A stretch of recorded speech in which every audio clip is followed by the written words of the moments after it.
আরে বগুড়ার সন্তান তো কাপুরুষের সন্তান নয়, সব বীর পুরুষের সন্তান এরা।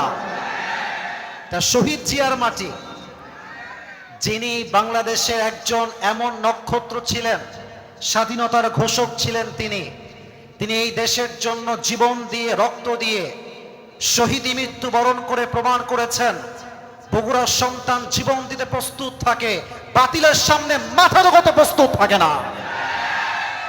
আমি কি কথা বানাই বললাম না ঠিক বললাম বলেন সবাই? এটা পুরো বাংলাদেশ ইতিহাস জানে।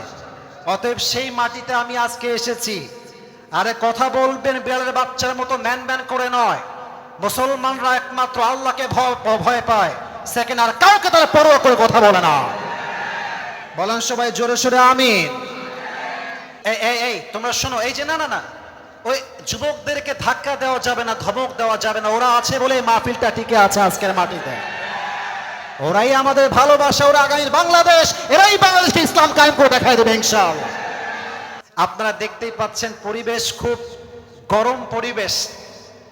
আমি চাই না কোনো বাড়তি টাইম ওয়েস্ট করার জন্য। আমি চাই এমন কিছু কথা বলতে, যে কথা মুরব্বীদের জন্য হেদায়েতের ওসিলা হবে, যে কথা যুবকদের জন্য কাজে আসবে, যেই কথা শুনলে চরিত্রহীন মেয়েরা চরিত্রবান হয়ে যাবে। আল্লাহ যেন আমার জবান থেকে সেই কথাগুলো বলার তৌফিক দান করে। পড়েন সবাই আমিন।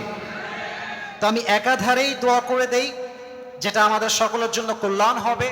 বিশেষ করে আমার প্রিয় ভাই মাওলানা আশরাফ বিন মুবারক আলী সিদ্দিকী ভাইকে উঠে নেমে গেছে।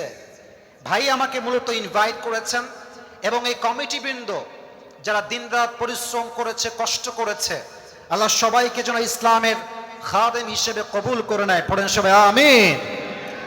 আমি আপনাদের এই তোমরা শোনো, এই যে না ওই যুবকদেরকে ধাক্কা দেওয়া যাবে না, ধমক দেওয়া যাবে না। ওরা আছে বলে মাহফিলটা টিকে আছে আজকের মাটিতে।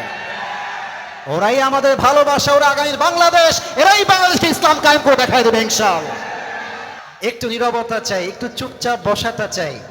আবার কবে দেখা হবে একমাত্র আল্লাহ ছাড়া কেউ আমরা জানি না।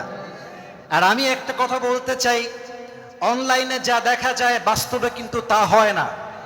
মাঝে মাঝে বাস্তবে যা হয় অনলাইনে তা দেখানো হয় না যুবক ভাইরা।